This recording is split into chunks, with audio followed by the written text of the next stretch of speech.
Então, boa noite para todo mundo. Para começar bonitinho o vídeo, né? Porque senão todos os vídeos da gente ficam meio estranho no começo. Aquela... Não foi só ontem, Boa não, que foi noite, estranho. Du. Oh, Boa que boa, quanto noite. tempo, que saudade que eu não vejo vocês. Tendo em conta que o Anderson só faz slide, eu também tive que fazer slide, sabe? Que eu não podia ficar para trás, certo? Então tá, tô brincando. Mas então, eu resolvi falar sobre. E mais uma vez, perdão. Eu te perdoo, meu filho, tá? Nossa, todo mundo fechou o microfone. Meu, vocês estão direitinho, ó. Tô realmente impressionado com vocês. Vamos lá. Então, falar sobre arqueologia proibida. Como o Anderson ontem muito brilhantemente discorreu sobre arquivos acásticos, em que tudo, o passado, o presente e o futuro estão gravados de uma forma verdadeira, o que realmente aconteceu. Você vai lá, você está vendo o que realmente aconteceu. O que acontece no nosso planeta não é bem assim. É um pouquinho diferente. Então começou-se a falar numa coisa sobre arqueologia proibida. Eu espero que até o final do encontro da gente, você fique bem claro o porquê que ela é proibida e como é feito essa proibição. Tá ok? Então vamos falar um pouquinho sobre arqueologia proibida. Vamos brincar um pouco. Só que eu tenho que vir aqui. Isso. Aí. Para falar em arqueologia proibida, eu preciso falar em O-partes. Essa é uma argumentação nova, tá? Quando eu descobri a arqueologia proibida, não tinha essa coisa de all parts, essa nomenclatura.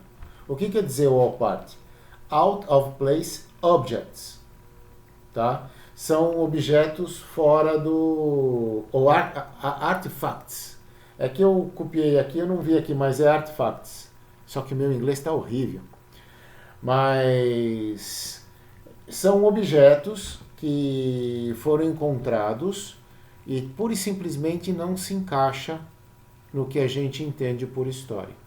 Tá? E eu coloquei alguns objetos aqui em que eu vou mostrar para vocês cada um deles o que quer dizer e como funciona a coisa. Tá ok? Tudo certinho por aqui, qualquer coisa vocês me avisam. Quando a gente começa a falar em história, a gente começa a falar em evolução, a gente começa a falar em algumas coisas. Porque aí tem uma confusão entre religião e tem uma teoria evolucionista de Darwin, né? E tem o criacionismo. O criacionismo, Deus criou tudo e vem de Deus. E aí Charles Darwin, propôs a teoria que o homem descende do macaco e que vai evoluindo, vai se adaptando e evoluindo, e ele criou uma coisa diferente de todos os outros animais, que é a parte racional. Então nós somos os únicos seres racionais do universo. Bacana.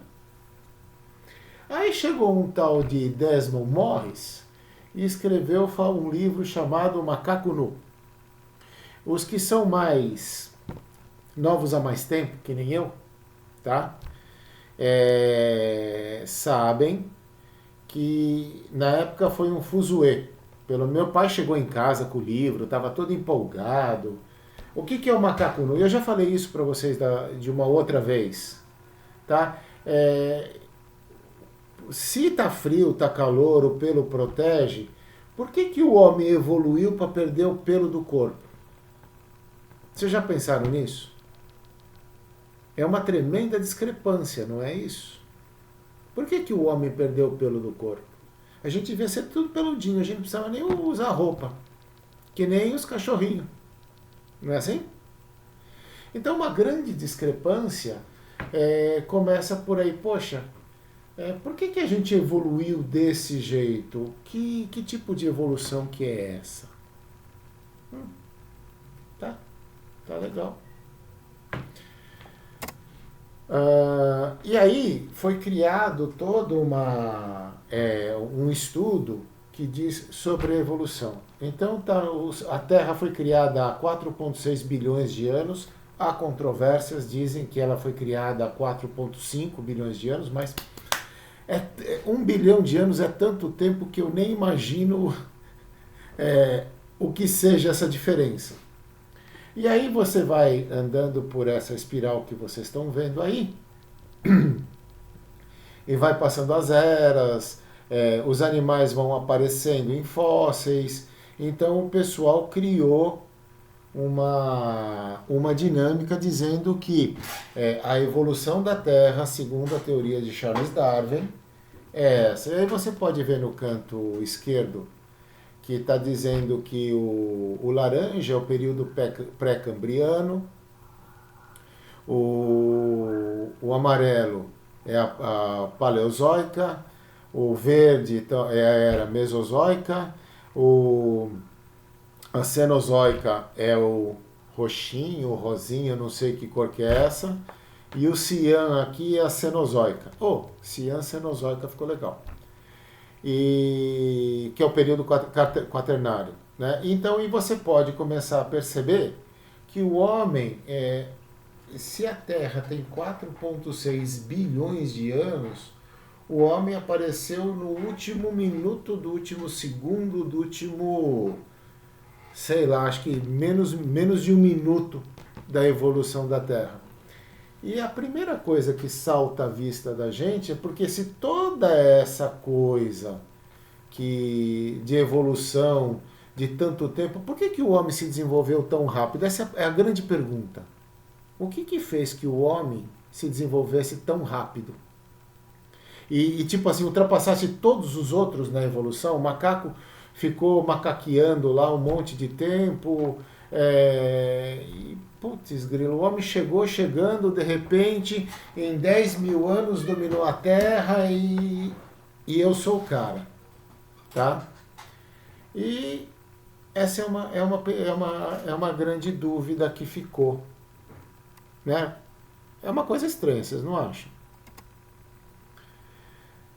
Aí eu peguei e montei um outro slide para mostrar a coisa um pouco mais detalhada.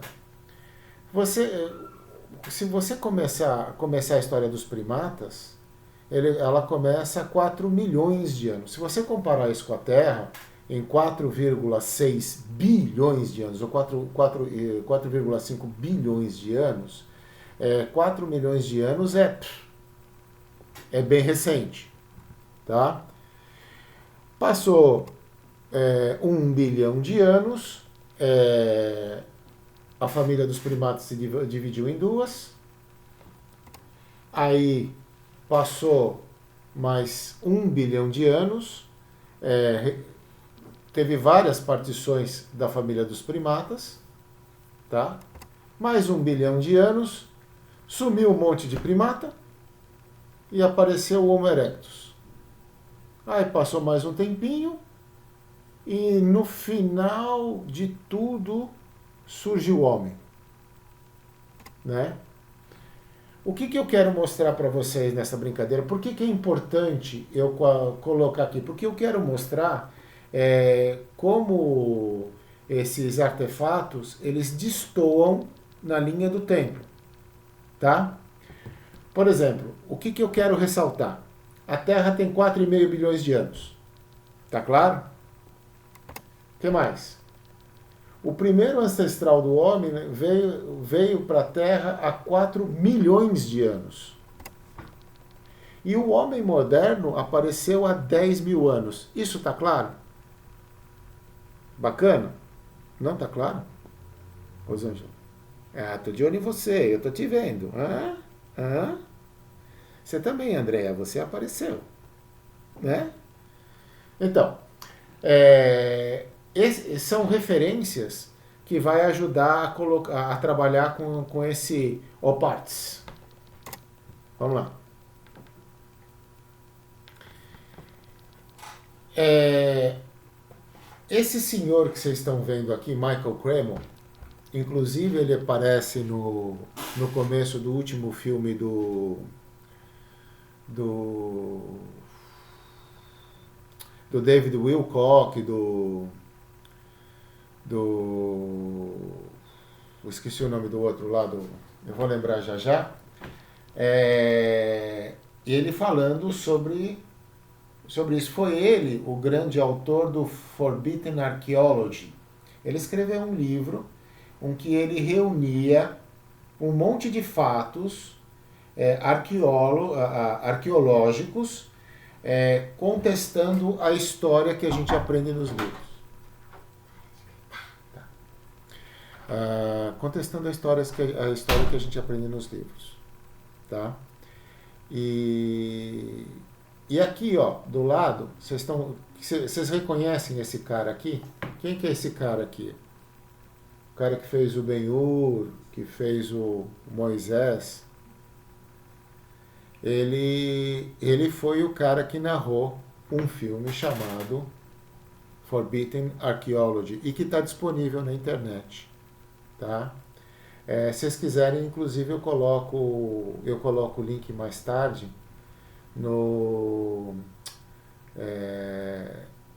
aqui para vocês. Só que tem um problema, tá em inglês. Tá? Eu não tenho tradução. Infelizmente não tem tradução. Mas é um filme assim muito interessante, em que ele faz um resumo bem legal, tá? De muitos pontos, e que eu peguei algumas coisas para a gente começar a trabalhar aqui.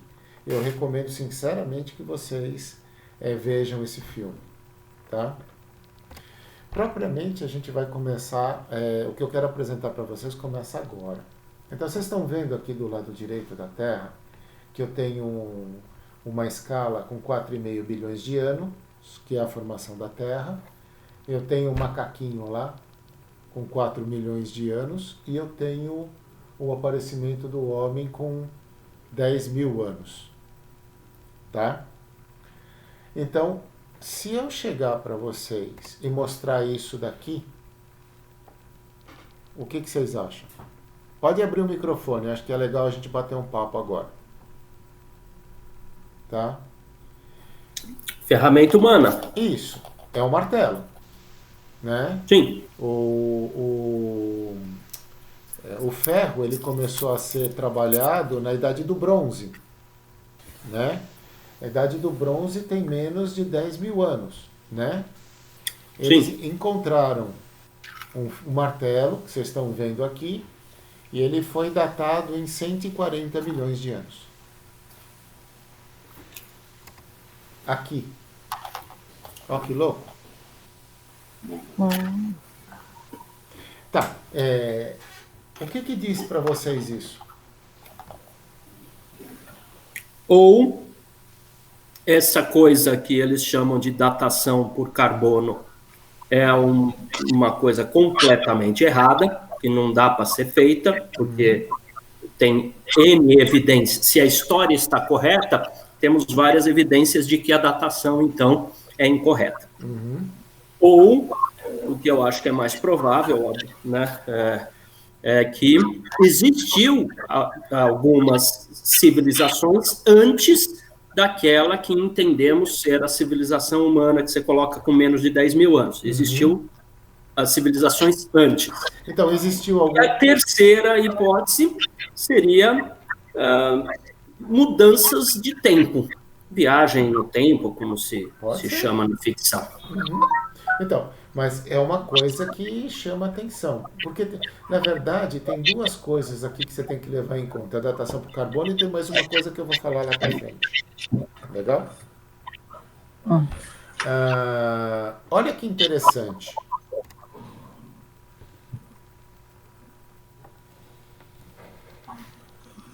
O que é isso?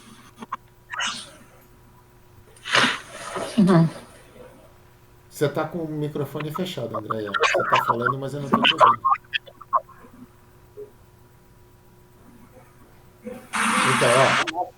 Então, isso daqui, se vocês olharem, é tipo uma espaçonave, né? Que tem uma pessoa dentro, tá? Isso foi achado em Istambul há 3.000 anos atrás, com datação de 3.000 anos atrás. Se você for na linha do tempo aqui, ó, antes de Jesus Cristo. Jesus Cristo tem 2.000 anos, então se você pensar que tinha artefatos fazendo isso antes de Jesus Cristo,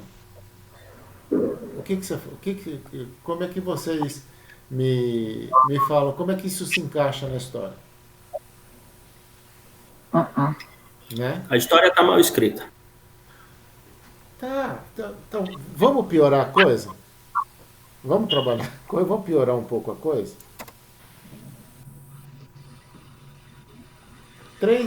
De 3 a 8.000 anos atrás, o que vocês estão enxergando aí?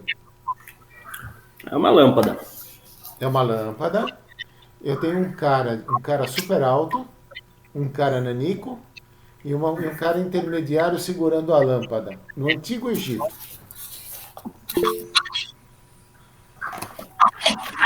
Alienígenas do passado. Eles têm vídeos falando sobre isso. Tá? Mas, tipo assim, e aí? Como é que eu faço isso? Se eu chegar aqui e eu estou falando que já existia lâmpada antes de Jesus Cristo. É isso? Uhum. Tá estranho, não tá estranho?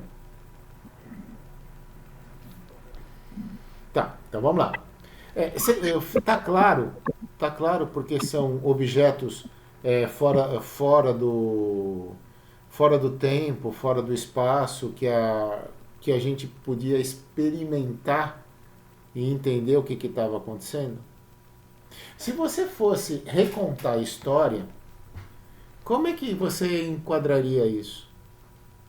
Vocês já pensaram nisso? Se vocês fossem recontar a história, como é que você explicaria uma lâmpada? Tem até o filamento de lâmpada no meio, olha que doido. Como é que você explica uma lâmpada desse tamanho antes de Jesus Cristo?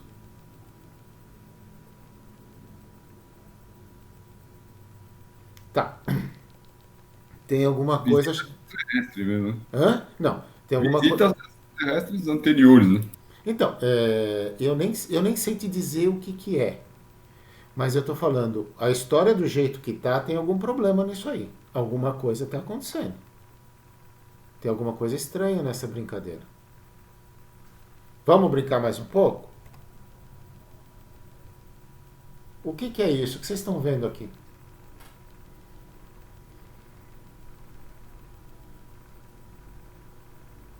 É uma engrenagem? Uma engrenagem. Uma coisa parecida com uma engrenagem. É tipo de um relógio. Alguém conhece o período helênico? Pouca coisa. Helena de Troia. Né? Uhum. Essa engrenagem é do tempo de Helena de Troia. Ó, tem metal, tem roda, tem a roda dentada, deve ter ferramenta para fazer isso, tem tecnologia. No tempo de Helena de Troia?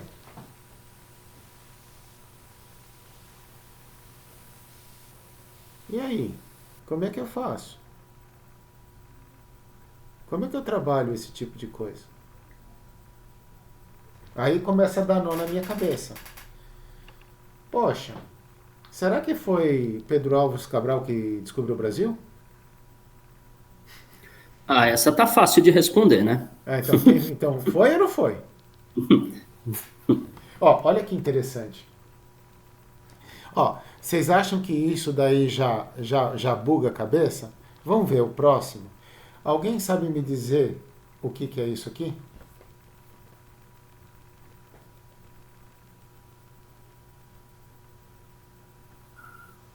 É um Nokia. Um celular PT-550. Sim. Sabe quantos anos? 800 anos atrás. Se você, é que para mim tá grande, né? Tô vendo bem no detalhe. Mas dá para ver que as teclas dos números, São bem diferentes. como acima deles, tem uma escrita cuneiforme que não é Não é atual. terrestre. Não, está muito parecida com a escrita suméria, né? Os mesmos cuneiformes mais triangulares e tal, suméria. Bom, então daí eu posso tirar a conclusão que os sumérios já tinham telefone celular? É isso? Então, né? Então, né? Olha que interessante. Isso há 800 anos atrás.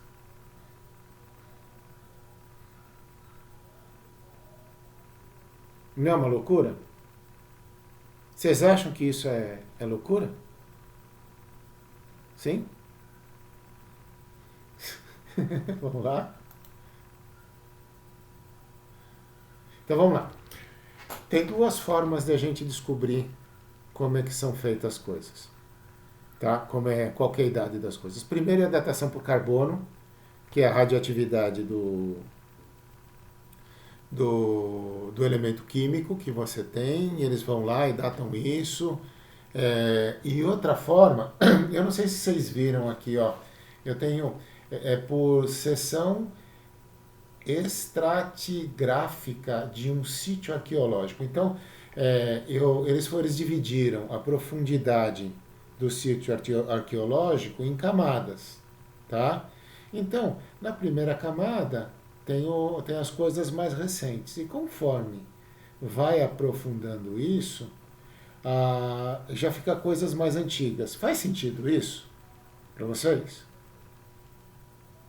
Desculpa, Du, sinceramente, para mim isso nunca fez sentido. Eu nunca consegui entender essa ideia de que sempre arqueologicamente vão sendo criadas camadas sobrepondo as camadas anteriores no tempo. Se assim for, ao meu ver, significa que o planeta, então, inteiro está maior, mais grosso. O diâmetro dele tem que aumentar, porque em todo lugar aconteceu isso. Se for isso, então de onde está vindo todas essas camadas? Ah, não, mas é pelo movimento das placas. Se tem movimento das placas, então em um lugar vai ter aumento de camada e no outro vai ter uma diminuição de camada. Portanto, vai ter algum sítio arqueológico diferente, mas não tem. Então, eu nunca consegui entender como isso é possível. Para ser bem sincero... Você falou, faz sentido? Não, para mim nunca fez. Então, pelo que eu estudei e pelo que eu vi, essa movimentação das placas tectônicas é também levado em conta. Como eles fazem isso, eu não faço ideia. Tá? Mas o que eu estou te falando é o que a ciência utiliza para datar as coisas. Então, quanto mais profundo, mais velho é. Tá? Beleza? E aqui, do lado direito, eu tenho as profundidades e a relativa área que se refere à profundidade. Legal? Vocês já viram o pessoal indo para o Polo Norte, pegando e fazendo aquele furo profundo, tirando aquela coisa de gelo, e aí eles conseguem medir um monte de coisa. Eles devem levar em conta um monte de variáveis nessa brincadeira lá, mas o esquema é o mesmo, é por profundidade. Então, eu tenho duas formas de datar a coisa. Um é por radiocarbono, e a outra forma é a escavação e a profundidade em que se encontra o artefato. Tá claro isso? Dúvidas? Né? Vamos lá. Esse carinha aqui, só deixa eu fazer uma pergunta. Até aqui, os objetos estão estranhos? Aquilo que eu mostrei para você estava estranho? Então agora vai ficar mais estranho ainda. Vamos lá. Esse Bog, sei lá o nome desse cara, tá? Ele foi fazer uma pesquisa e ele encontrou umas pegadas. Se vocês olharem do lado esquerdo, são pegadas humanas. Se vocês olharem do lado direito, são pegadas de dinossauro. Certo? E vocês estão vendo uma rocha aí, tá? Então, de acordo com a profundidade dessas pegadas, tem-se uma estimativa de quando elas foram feitas. Faz sentido isso? Bacana.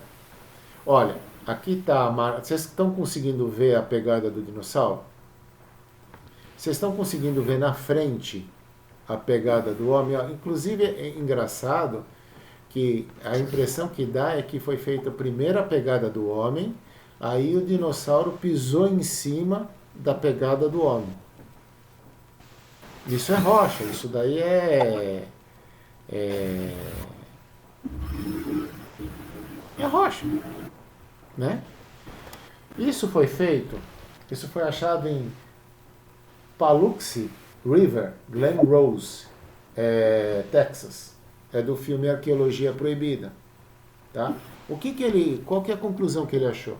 Ele achou que a pegada do dinossauro estava a 18,5 polegadas de profundidade. E a pegada do homem estava a 16 polegadas de profundidade. Essas 16 polegadas de profundidade correspondem ao período Cretáceo. O que está dizendo? Segundo esse sítio arqueológico, que inclusive eu recomendo que vocês entrem na internet e que vocês procurem, tem um monte de foto desse sítio arqueológico lá com um monte de pegada.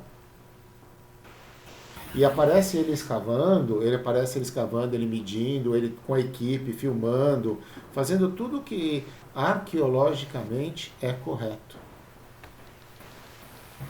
Né? Agora me fala uma coisa, se esse negócio tá desse jeito, por que a ciência não reconhece isso? Vocês já se perguntaram isso? Porque não tem como explicar, né? Mas, assim, a gente não poderia pensar, por exemplo, se tem uma teoria que tudo acontece ao mesmo tempo, de repente esses objetos passaram a linha do tempo e, entendeu? E foram achados nessa dimensão aqui, sendo que teria outra dimensão? Sim, é uma explicação. Tá, mas uma coisa é certa, o que eles contam pra gente não tá batendo. Sim. Tá, e tipo assim, o que a ciência entende como uma prova irrefutável? Para mim, isso é uma prova irrefutável. É uma coisa muito doida. E aí você continua ensinando a história do jeito que você continuava estudando a história? Vamos lá.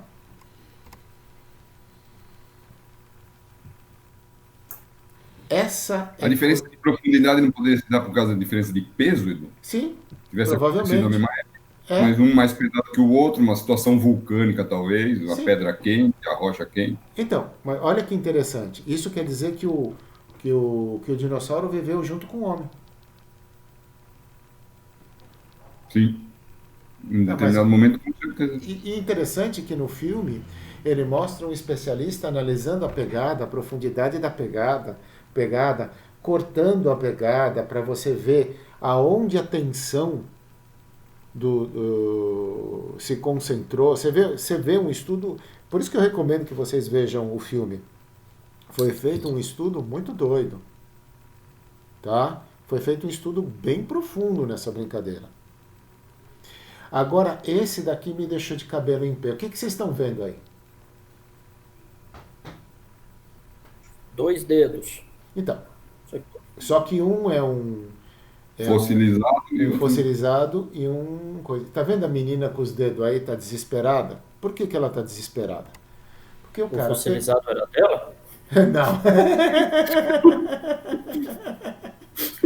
Eu ficaria desesperado. Aí eu ia te chamar de dedo duro.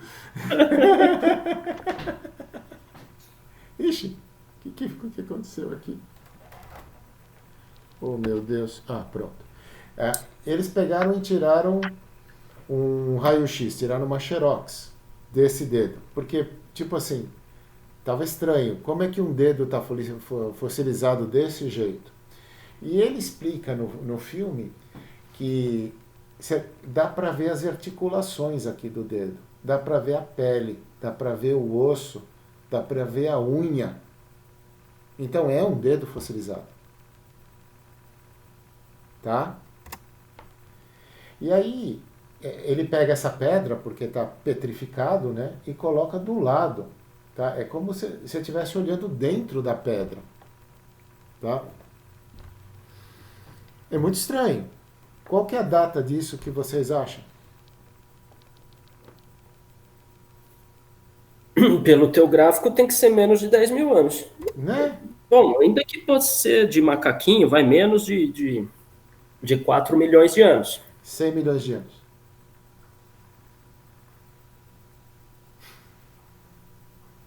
Ó, um dedo humano fossilizado foi achado com mais de 100 milhões de anos. Quando comparado ao raio-x, foi encontrado a pele, o osso, as articulações, comprovando ser efetivamente um dedo humano.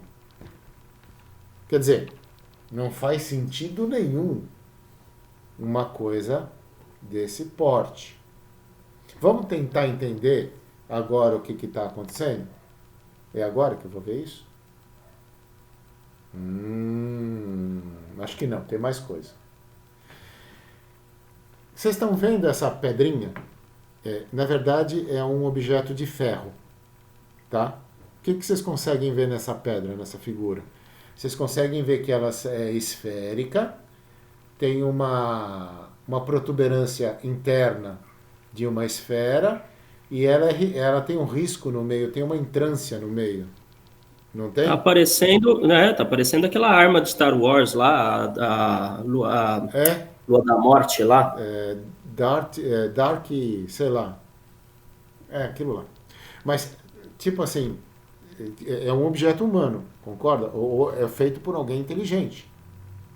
Vocês concordam comigo? Então, se tivesse só um, tá tudo bem. Mas eu não tenho um. Isso foi encontrado na África do Sul. Tá? Essas pedras, esse metal, era extremamente conhecido e é muito inexplicável. Olha a quantidade que tem. Tem uma porrada. Tem muito. Qual que é a data desses objetos, o que vocês acham? Alguém chutaria?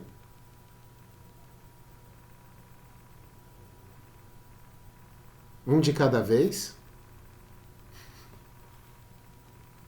Tá bom. Tic-tac, tic-tac, tic-tac. Alguém vai falar alguma coisa? Vamos falar. É mais de 100 mil anos? Quem acha que é mais de 100 mil anos? É mais de 100 mil anos. É mais de 500 mil de anos? O César acha que é mais de 500 mil de anos. Quem mais? Quem acha que é mais de 1 milhão de anos? Vamos parar com essa coisa, né? 2,5 bilhões de anos, porque ia demorar pra cacete pra chegar aí.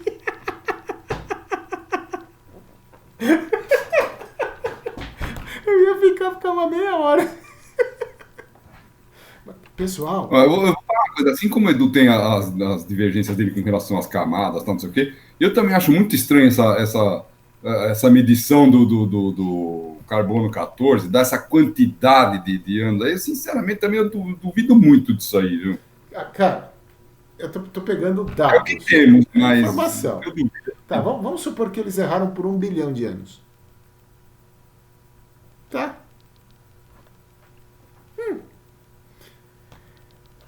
É feito por uma pessoa inteligente. É antigo pra caramba. Como é que fica a nossa história nessa brincadeira? Eu tô colocando em xeque aquilo que eu mostrei que a gente aprende na escola.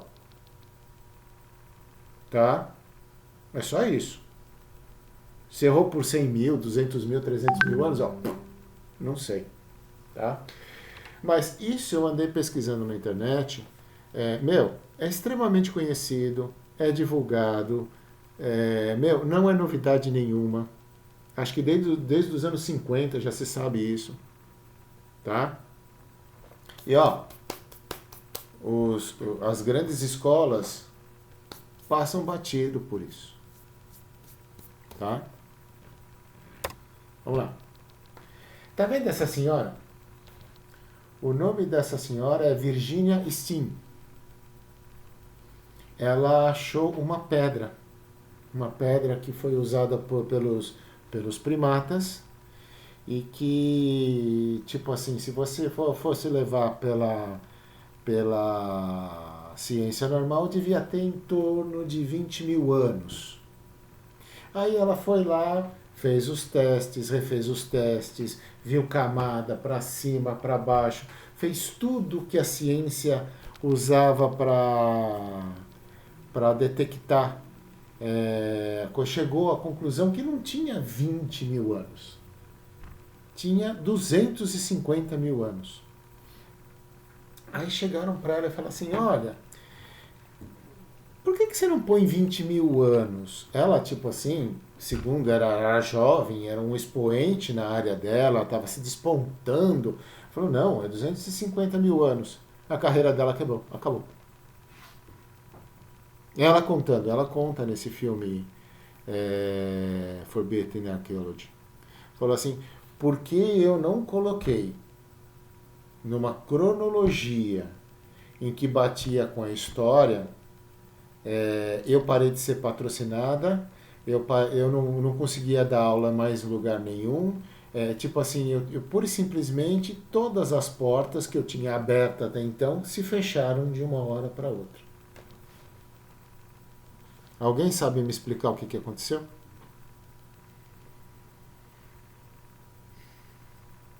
Um de cada vez, vocês estão com uma cara de assustado, o que houve?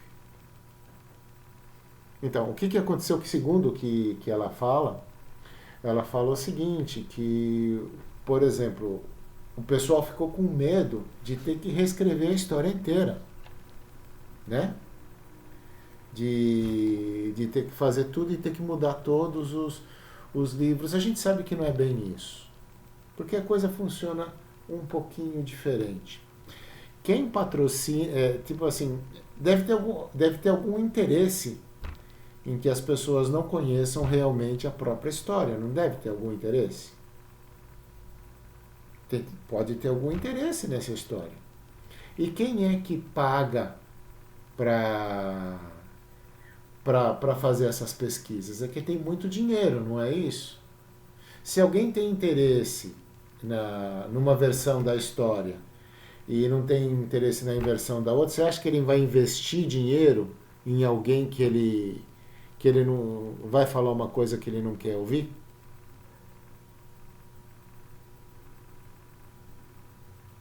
Então, existe uma resistência natural do ser humano em mudar a mentalidade, que é a resistência normal, mas existe também um interesse econômico por detrás. Faz sentido isso?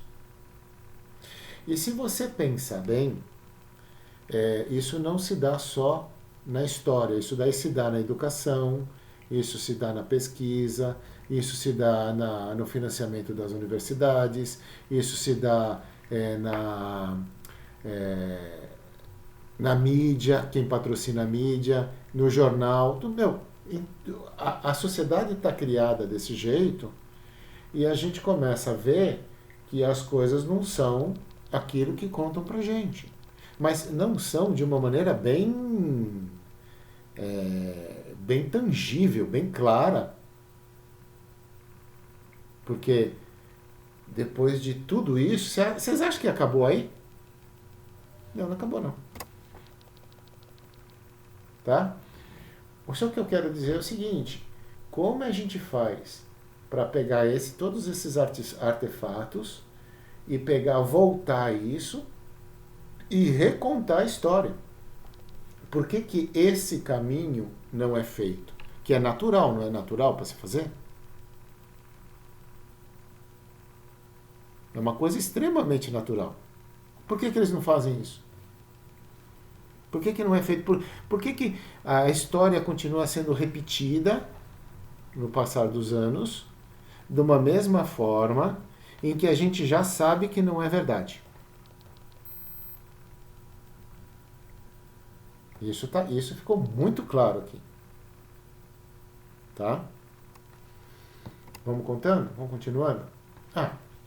Aí você começa a ver que existia gigantes, pessoas mais altas. Aonde que estão essas ossadas? Segundo as más línguas, estão escondidas no Smithsonian dos Estados Unidos. Tá? Aí você vê que eles podem ter achado uma ossada desse tamanho. Cadê? Onde que está essa ossada?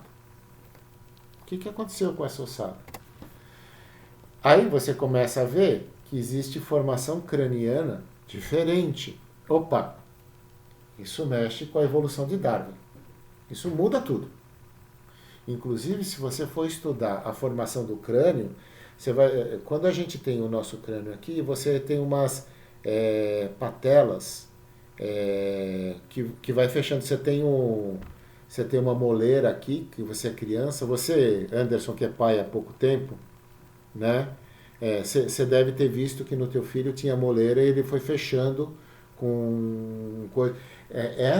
Esses crânios, eles não possuem essa formação na cabeça que todos os humanos têm. Ela cresce de uma forma diferente da nossa. Opa! Se eu tenho crânio desse jeito, de formação do cérebro humano, a gente sabe que existe uma diferença, que o ser humano ficou inteligente de uma hora para outra, e eu tenho todas essas provas, por que eu não mexo na teoria, nas teorias que estão por aí? Aí você pega no Antigo Egito pessoas com características físicas totalmente diferentes das humanoides, tá?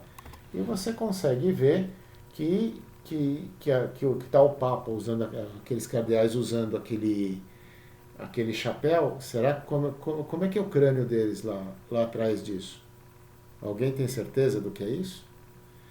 Isso põe em xeque a própria teoria da evolução do ser humano. E também tem um outro ponto na teoria da evolução, que é aquele ser híbrido, que falta a linkagem entre o que liga o ser humano atual com a linhagem primata anterior, que eles nunca conseguiram achar. Então vocês concordam que existe um buraco na história e que muito possivelmente tudo que foi contado pra gente não é verdade?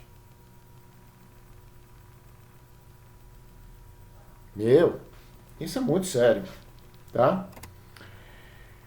E aí? Aí me chega um outro cara, um tal de Erich von Däniken, que é o cara lá dos ETs, do Eram os Deuses Astronautas, e vem tentar explicar isso. Ele chegou, então tá. Então, eu tenho um contexto em que tem tudo isso, então, e se realmente existe um ser mais inteligente que a gente, extraterreno? E aí, ele vai lá e fala, se existe isso, deve ter provas que deve existir isso. Aí ele encontrou, por exemplo, esse entalhe no Antigo Egito. O que vocês estão vendo aí? Vocês conseguem enxergar aí? Está muito pequeno? Tá bem pequeno. Deixa eu ver se eu consigo aumentar. Deixa eu ver se eu consigo aumentar. Ixi, não. Então, ó, aqui tem uma luz. Aqui tem uma pessoa muito alta usando aquele chapéu. Aqui tem uma pessoa muito estranha, intermediária, outra, e depois tem um monte de gente pequenininha aqui, ó. E aqui tem um ritual. Vocês estão vendo aqui, ó? Estão vendo? Está fazendo um ritual. Aqui, ó, é a mesma coisa que está no livro dele. Aqui parece que o cara está numa nave e está pilotando uma nave. Tem uma nave em volta aqui dele. Tá? Isso daí está no México, nos maias. Tá? Você pegar Stonehenge, eles reconstruíram Stonehenge.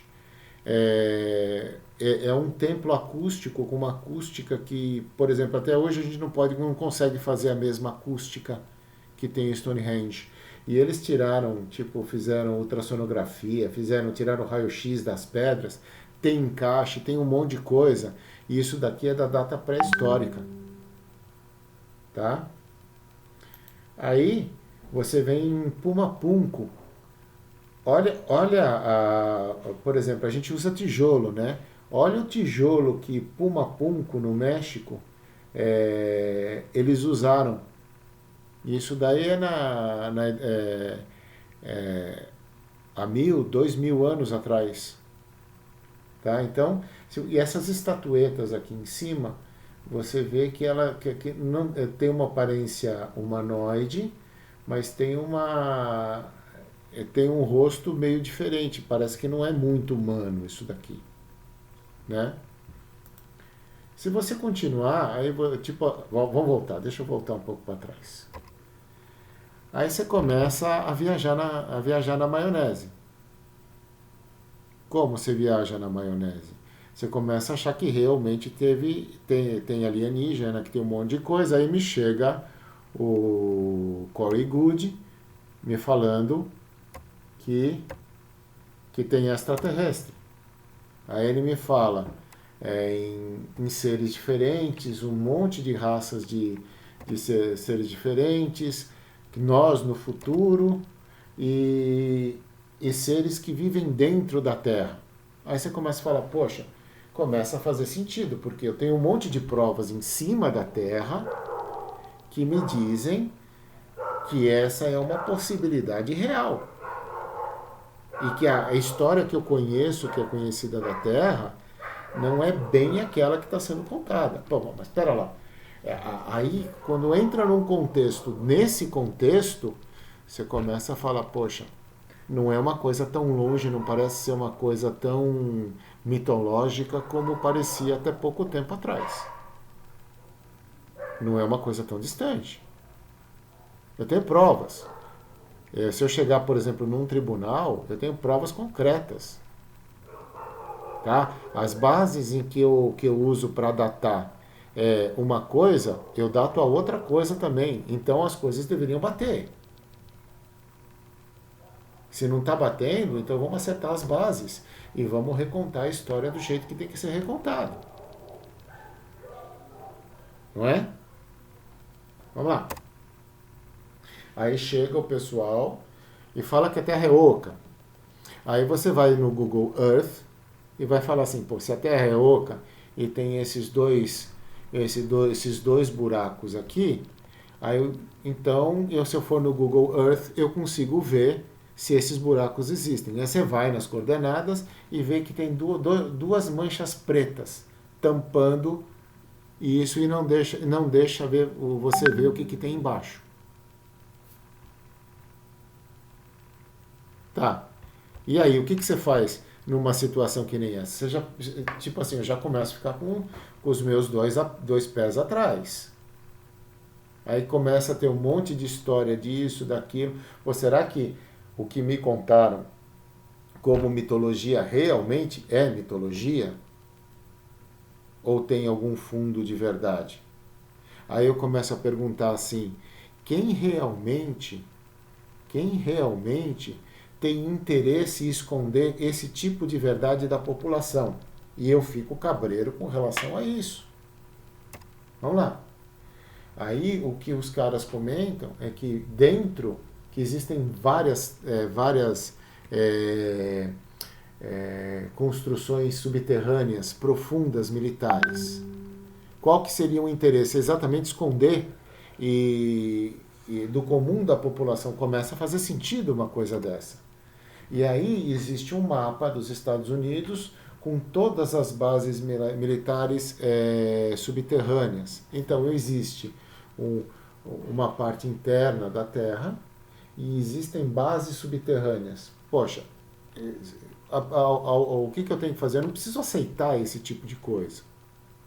Mas pelo menos me questionar se é possível e é verdade, eu começo a levar em conta de que sim, é possível uma coisa dessa. Tá? E aí você começa a levantar a história, que começa a passar de boca a boca, disso, daquilo, você começa a ver que existem estudos sobre a Terra e sobre a Lua, em que se a Lua fosse maciça e a Terra fosse maciça, a trajetória cósmica em torno do Sol não seria possível. Tá? Existem estudos a respeito disso. Muito doido. Tá? Não estou dizendo nem que é verdade e nem é mentira. O que eu estou dizendo é o seguinte: começa a fazer sentido. Tem que levar em conta. Tá? E era isso que eu queria falar com vocês hoje. Queria bater um papo sobre isso. Tem uma outra coisa que eu quero falar para vocês. Vocês já viram falar em uma coisa chamada contexto? O que é um cenário? Alguém sabe me dizer o que é um cenário?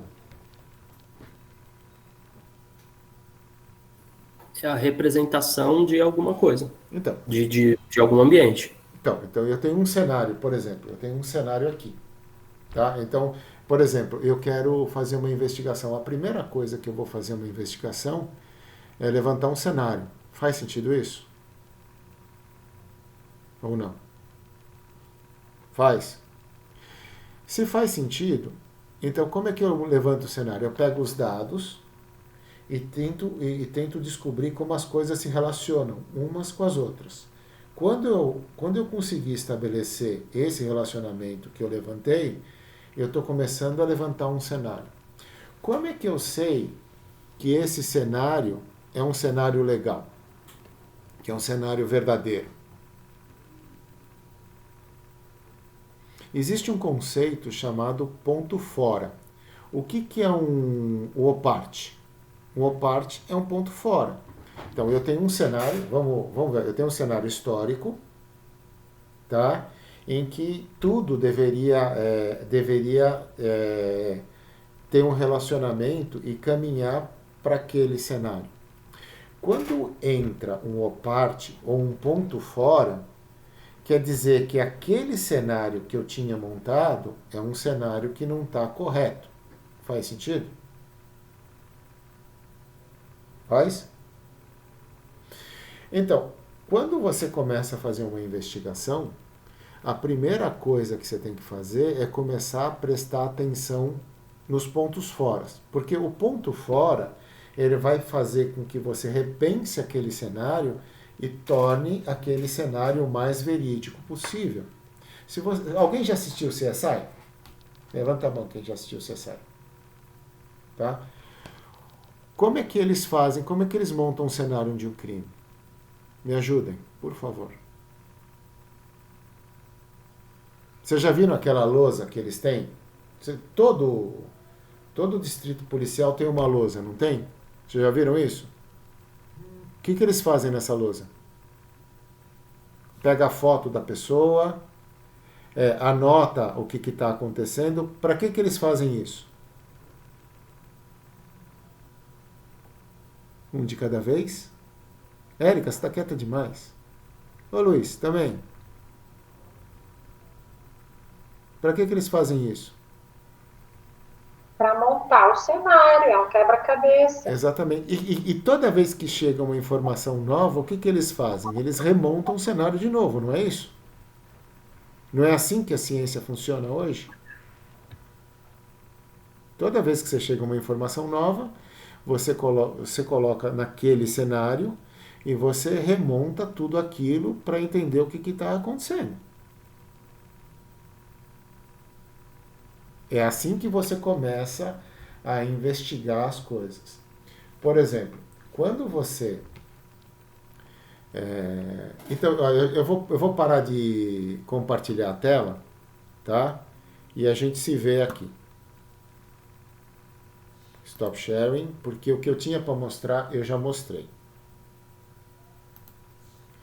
Aí eu vou pegar vocês e vou colocar vocês na minha outra tela para poder entrar no filme, senão não vai filmar vocês. Eu vou ficar olhando meio de lado, mas vocês me perdoem por eu ficar olhando meio de lado, tá? Mas é o seguinte, se você tem um cenário, você tem que buscar os pontos fora, para começar a entender realmente o que está acontecendo. Existe manipulação de cenário? Existe manipulação de cenário. Por exemplo, quando você monta todo esse cenário para entender o que está acontecendo, cenário é a tua capacidade de você resolver. Ele monta tudo isso porque aumenta a tua capacidade de resolver problema. Então, é uma forma de inteligência. Vocês concordam comigo? Sim ou não? Aí você montou o cenário, você não quer aquilo daquele jeito, mas você aquele outro jeito, então você arruma uma forma de resolver o problema. Isso é inteligência. E se tiver alguém no meio do caminho que não queira que você mude o cenário, como é que você chama isso?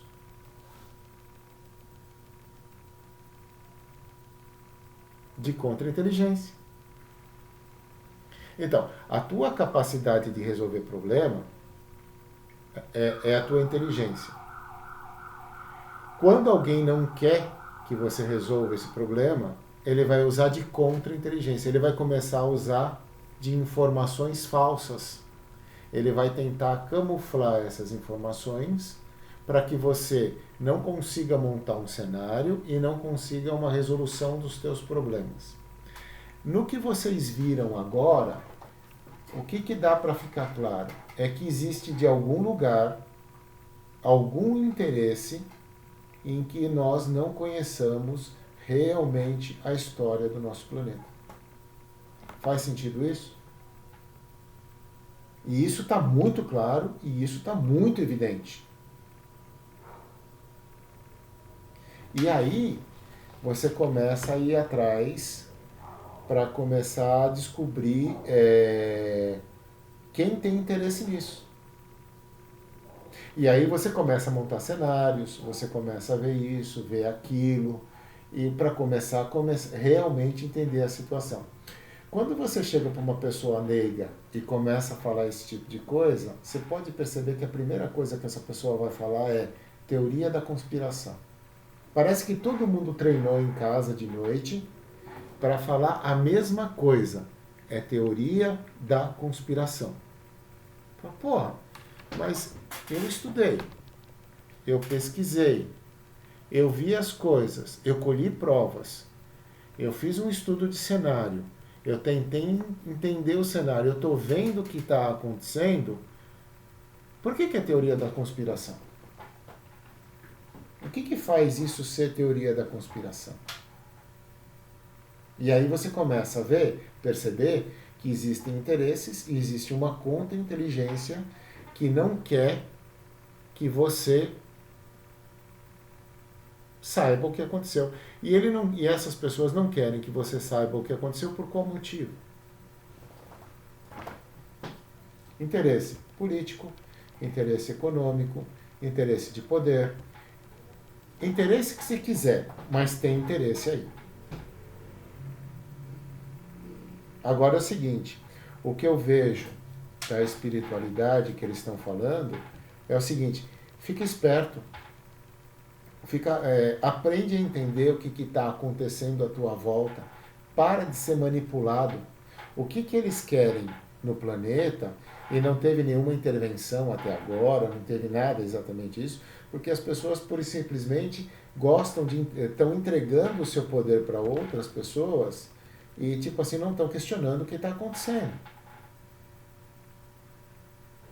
E o que eu acabei de explicar para vocês é uma forma de se fazer pesquisa. Monta o cenário, tenta entender o cenário. Montou o cenário, vai buscar mais informações. As informações não batem com aquele seu cenário, melhora o cenário. Trabalha esse cenário.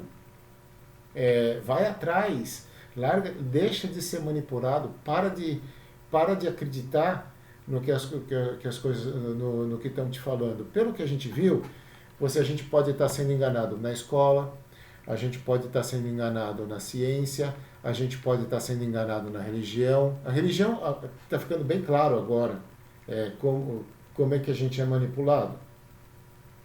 Tá? Então, vamos começar a usar a intuição e a razão para começar a criar esses cenários e começar a realmente entender o que está acontecendo com a gente. É hora de acordar, pessoal. Tá? Fechou? Vamos conversar agora? Podemos abrir os microfones? O que vocês querem falar? Vamos bater um papo? Eu estou gostando porque eu estou vendo que está todo mundo coçando a cabeça. Isso é um bom sinal.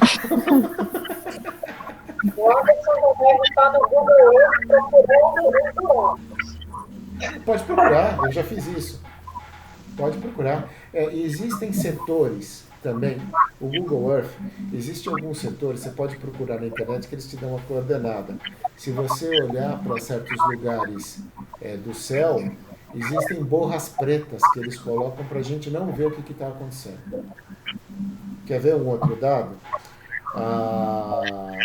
Há uns meses atrás, em 2019, fecharam um monte de observatórios solares, observatório do Sol. Não sei que desculpa que deram, que fecharam praticamente todos, tá? E aí depois a gente começa a descobrir que a maioria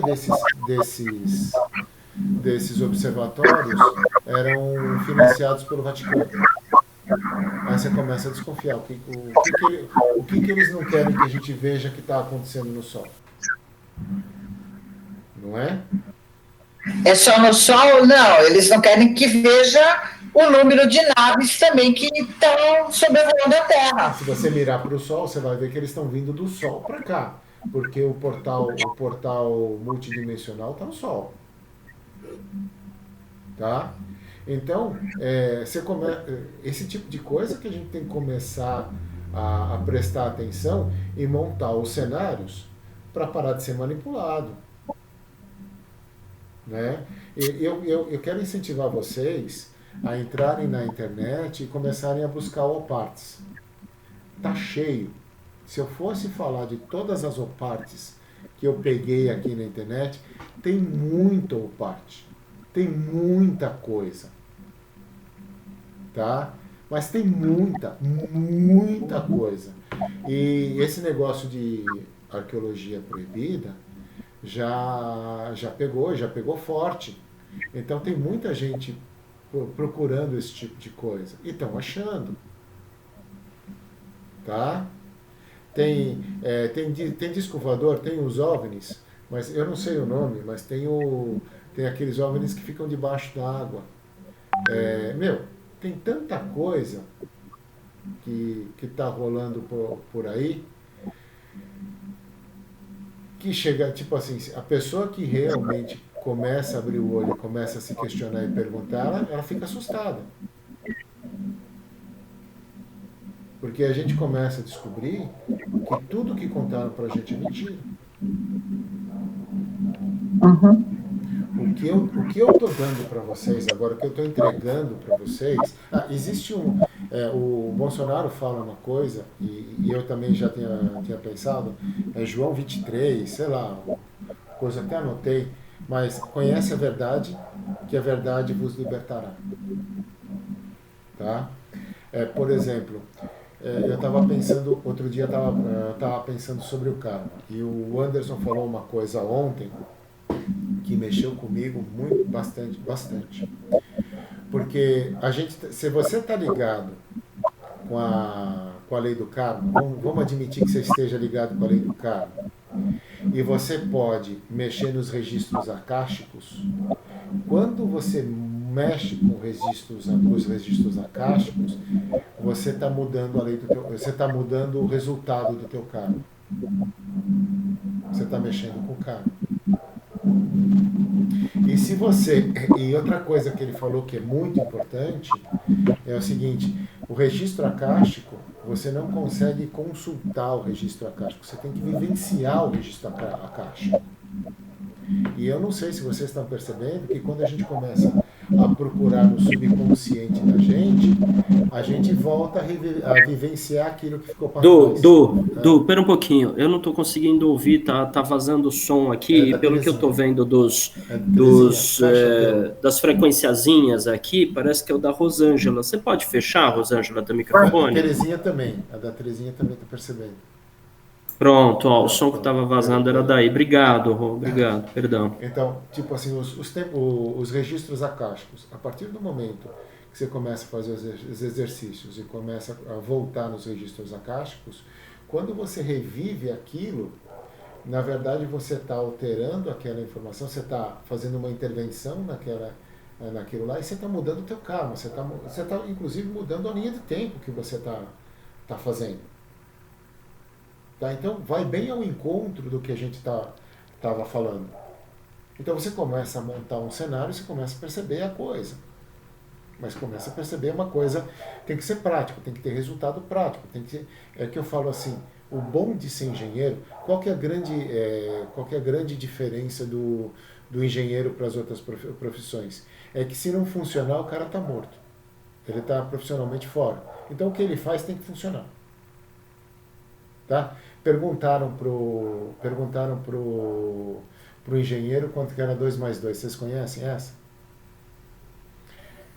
Quanto que é 2 mais 2? O engenheiro falou 4. Aí perguntaram pro contador, né, Terezinha? Quanto que é 2 mais 2? O contador respondeu, quanto você quer que dê? Não é? Então, é mais ou menos... Então, é mais ou menos assim a coisa, tá? E a gente tem que aprender a montar os cenários. Pô, e essa forma de montar cenário é legal profissionalmente, é legal espiritualmente, é legal em todas as dinâmicas que você, na família, você começar a entender o cenário. Para você entender um cenário, eu gosto muito de usar as dinâmicas as 8 dinâmicas. Porque para eu entender o que está acontecendo com uma pessoa profundamente, eu preciso saber o que está acontecendo com o corpo da pessoa. Eu preciso saber o que está acontecendo com a família da pessoa.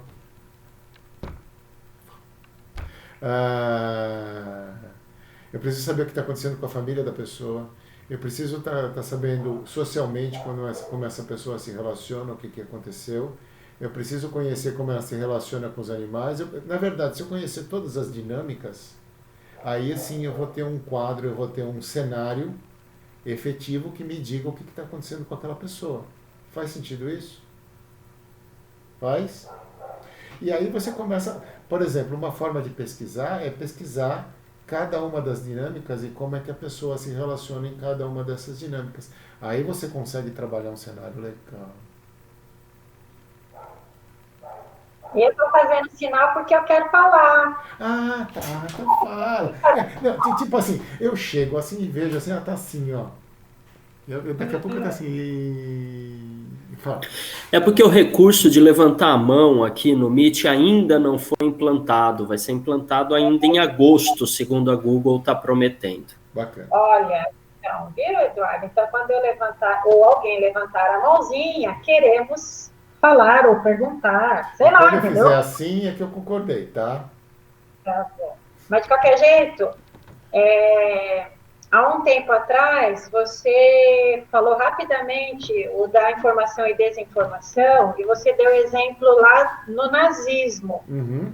Fala bem rapidinho, que você até citou lá, eu não lembro o nome do cara lá, que ele que fazia o marketing. Goebbels. Isso, Goebbels. fala rapidinho, Tá. porque tem gente nova aqui que aí vai fazer explicar o porquê que é interessante e o porquê que não é interessante as pessoas ficarem sabendo. Sim, vamos lá. Posso só, antes de você responder, Edu? Sim, Só um pouquinho, peraí. tô operando. Deixa eu ver aqui, peraí. Cadê? Ó, gente, essa aqui é a minha esposa. Ei, eu já conhecia. Eu não tô escutando. Pronto. Ó, esse Eduardo, A Boa Érica, o noite. César, a Terezinha, a Andréa, a Rosângela e o Luiz Forbes. Eu sou o Eduardo, tá? Prazer te conhecer, Edu. De longe é mais legal. Porra, meu! Te conhecer de longe é maravilhoso. Você pode desligar a qualquer hora, né? Gente, desculpa atrapalhar. Boa noite e bom noite. estudo com vocês. Fica com Deus. Tchau, Du. Brincadeira, viu? Te amo. Somos dois. Vamos lá. Então, o Goebbels, na Alemanha nazista, ele começou com a propaganda. Você sabe qual a diferença entre propaganda e falar a verdade? É propaganda? É que ele quer te convencer de alguma coisa que não necessariamente condiz com a realidade. Tá? O que Goebbels falava? A gente repete tantas vezes uma mentira até se tornar verdade. Tá? E é o que a mídia tem feito muito com a gente hoje. Repete tantas vezes que certas coisas que a gente começa a acreditar e pensar que aquilo é verdade. A gente começa a parar de questionar as coisas. Por isso que eu estou falando, é muito importante você trazer essa realidade para a tua vida, de montar cenários. Espera um pouquinho. Conforme você vai montando o cenário, você começa a entender melhor o relacionamento das coisas. E os pontos fora te ajudam a entender melhor o cenário. E você vai na administração, a gente sempre fala, né? Evolução contínua. Você nunca para de entender e aumentar a tua percepção das coisas. Tá? Pode falar, Anderson. Obrigado. Indo ao encontro disso, eu gosto muito de um conceito que o Hubbard coloca, que é assim, o que é real para alguém é aquilo que este alguém percebe como ser real. Sim. Então, a percepção aí entra nas dinâmicas. Sim, eu só ia fazer esse comentário, pode continuar. Obrigado. Então, nessa frase, você veja, que é real para alguém é aquilo que esse alguém percebe ser real. Então, indo ao encontro do que o Eduardo falou, a realidade não necessariamente tem a ver com a verdade, e sim com a percepção. Então, é assim, se eu percebo uma coisa, você percebe uma coisa, o Eduardo percebe uma coisa, a Érica percebe a mesma coisa, então, para nós, isso é real. Independente disso ser verdadeiro ou não, né? Para nós, isso é real. Então, é essa a questão. Repete mais 1000 vezes uma mentira, ela se torna realidade, né? É real para todas aquelas pessoas. Outra coisa que eu ia falar...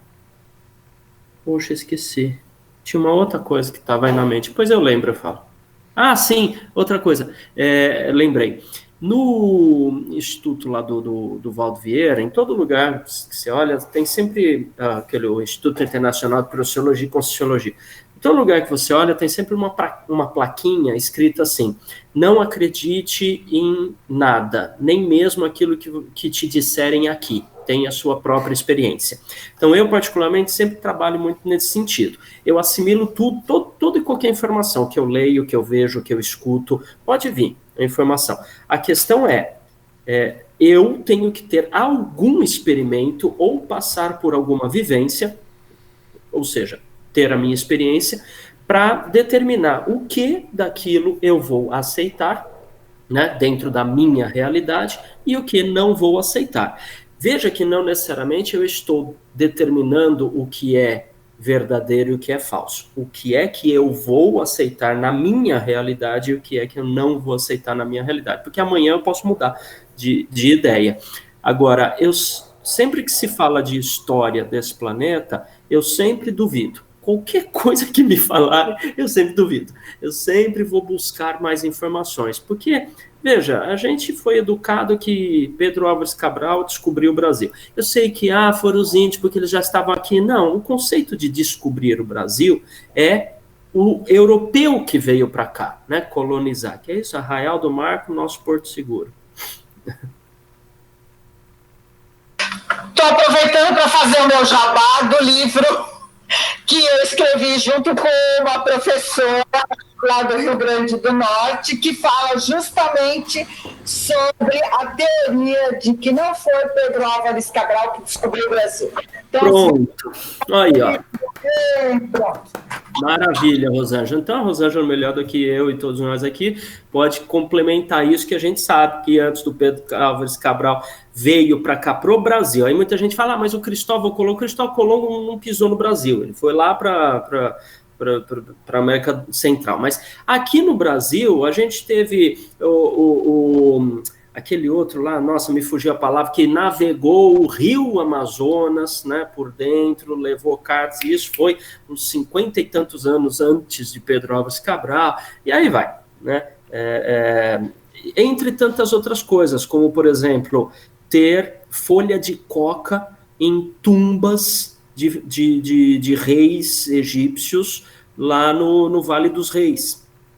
Outra coisa, as pirâmides egípcias sempre foram conceituadas como sarcófagos, como mausoléus, mas nunca foi encontrado um sarcófago dentro de uma pirâmide, né? Há estudos agora que dizem que a pirâmide é uma grande usina de energia, né? Sim, com as enchentes do Nilo, tudo, e aí vem as usinas de energia, e aí e daí as lâmpadas que tem em todas as pirâmides tem desenhos. Isso há 8 mil, 10 mil anos atrás, né? Então, assim, tem uma série de coisas que a gente vem aprendendo. Por exemplo, lembra lá do seu livro Caminho Feliz, né? Do ensino fundamental, que naquela época era chamada de primário, de primário, que a gente ia aprender lá nos estudos sociais, lembra? Que o Sol nasce no leste, se põe no oeste e ele circunda o céu. E depois de vários anos a gente vai cair o véu e descobrir lá no ginásio, né, ou no colegial, agora ensino médio, cai o véu e a gente descobre que é a Terra que gira e o Sol, nada disso. E depois, quando a gente passa para a faculdade, depois do vestibular, porque nem cai no vestibular, é que a gente descobre que também não é nada disso, né? Estamos todos em movimento, né? E a Terra, a translação não é assim, mas sim assim, né? Em parafuso no Sol que continua caminhando, né? Ou seja, a gente é fundamentado em bases de mentiras, né? Apenas para manter a harmonia social. Muitas delas têm até um propósito interessante, mas são sempre mentiras, né? Então, nunca me surpreende descobrir mais uma mentira na história do planeta, porque é quase que tudo. Então, mas o que eu estou comentando com vocês é que, muito provavelmente, muitas verdades hão de aparecer. E muitas realidades hão de ser quebradas. Então, muitas ilusões vão deixar de existir, muitas mentiras vão deixar de existir. Então, a gente tem que começar a se preparar conscientemente a assimilar esse tipo de coisa, tá? Abrir um pouco mais a cabeça, a pesquisar um pouco mais, entender como se pesquisar, entender o que você está fazendo, não se deixar influenciar, tá? Começar a consultar mais a intuição da gente, tá? E ao invés de querer que venha de fora, porque quando vem de fora, existe sempre a possibilidade de você ser enganado. Quando vem de dentro, você pode ter certeza que ninguém vai te enganar. Claro? Era isso que eu queria falar para vocês. Que vocês... Vamos falar mais coisa, pô. Só o Anderson fala, pô. Caramba! Andréia, fala. A Andréia só ri. Hoje eu tô de ouvinte. Hoje muita informação para assimilar. Hoje eu estou só de ouvinte. Então tem bastante. Hoje eu estou só observando. Eu sou mais ou menos dessa linha do Anderson. Eu prefiro assimilar as informações, depois buscar a minha diretriz. Sim, isso é fantástico.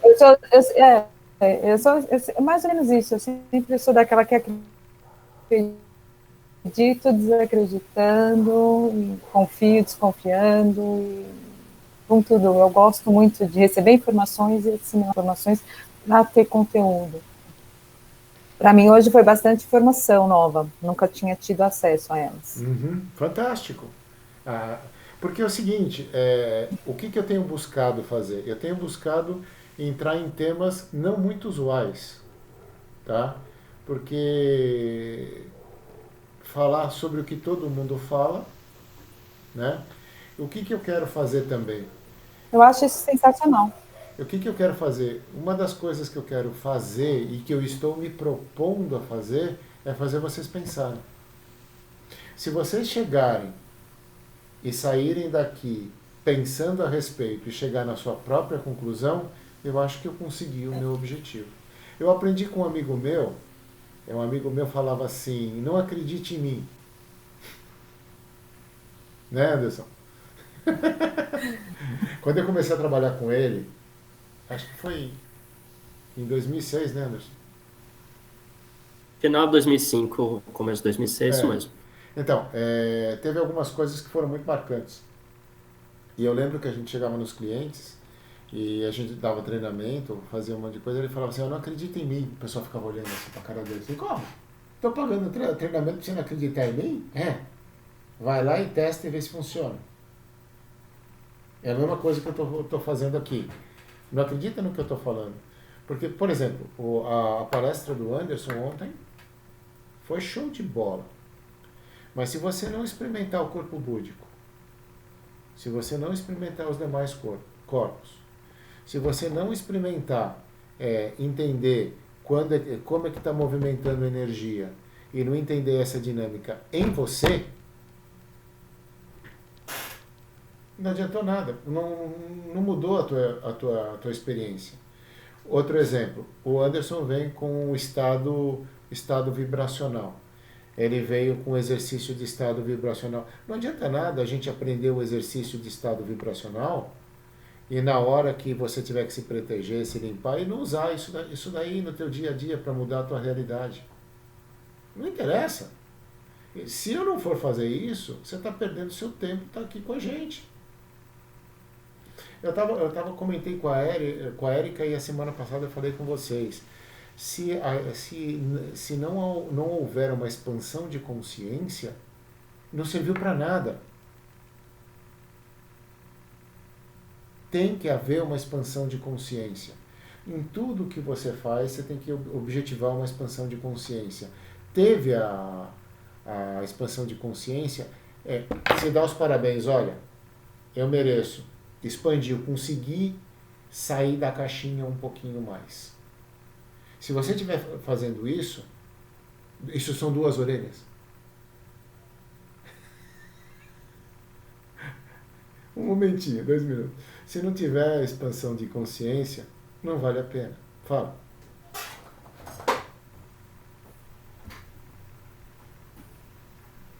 Em Libras pode também?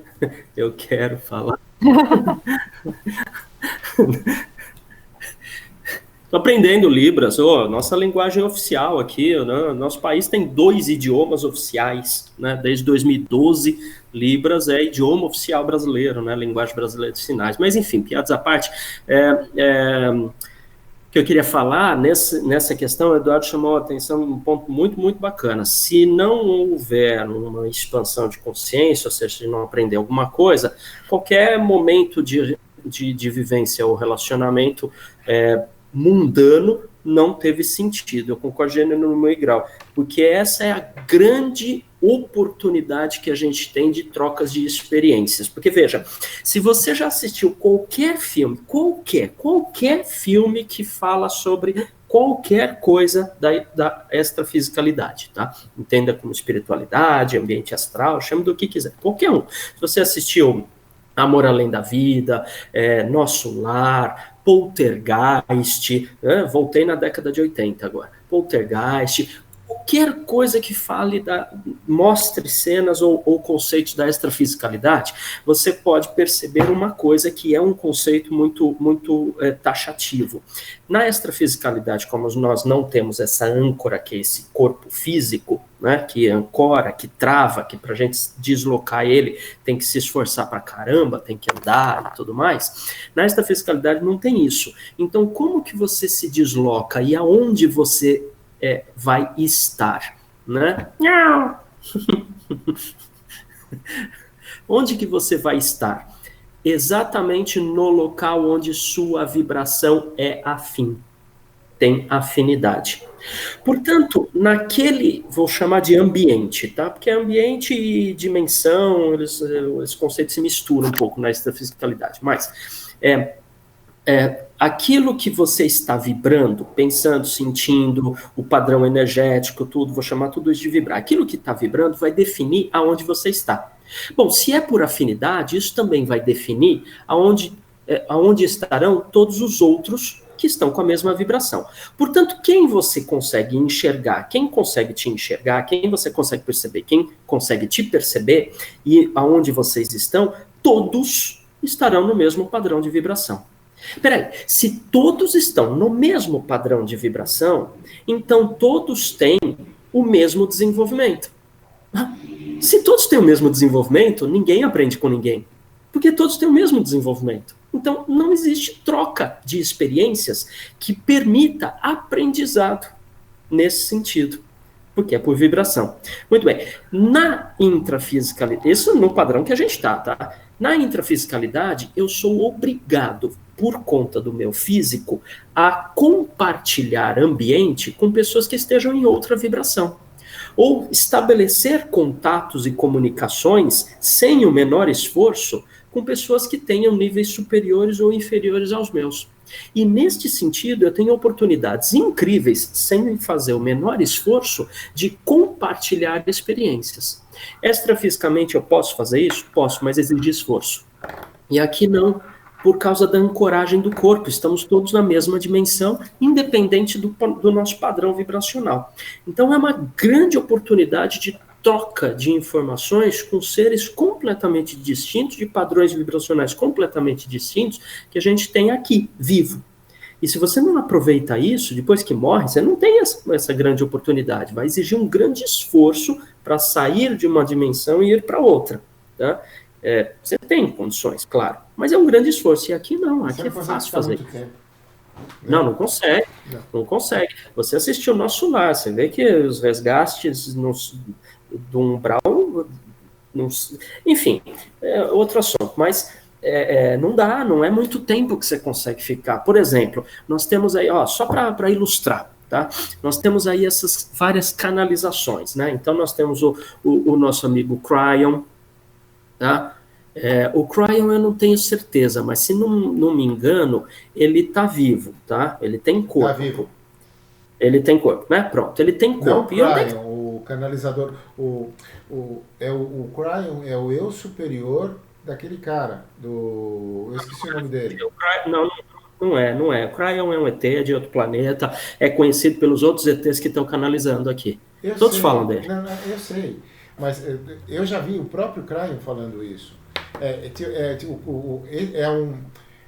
É uma projeção dessa alma encarnada no futuro.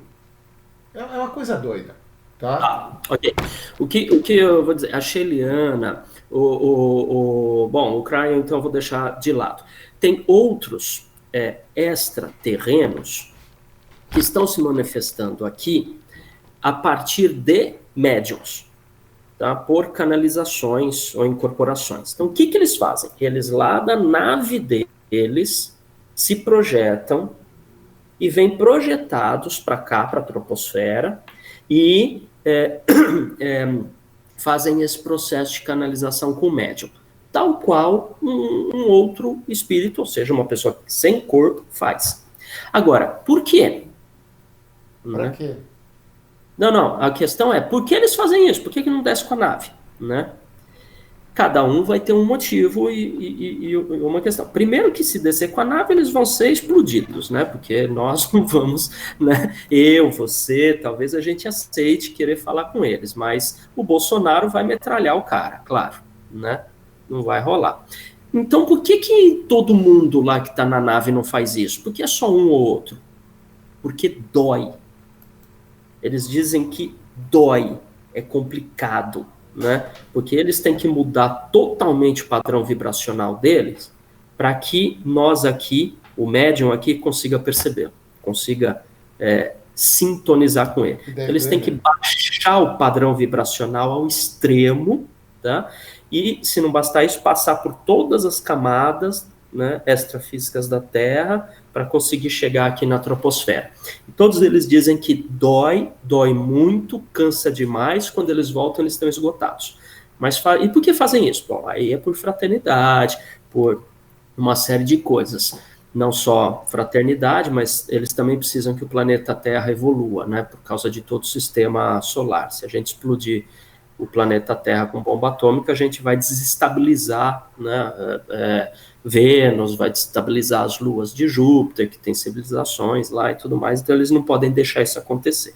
Mas, veja, a dificuldade que eles têm para fazer tudo isso, e a gente aqui está se relacionando com pessoas de padrões extremamente diferentes, né? E a gente tem essa oportunidade. A gente não perde a oportunidade de estabelecer relações com pessoas diferentes da gente. Veja, eu estou conseguindo conversar até com a Érica.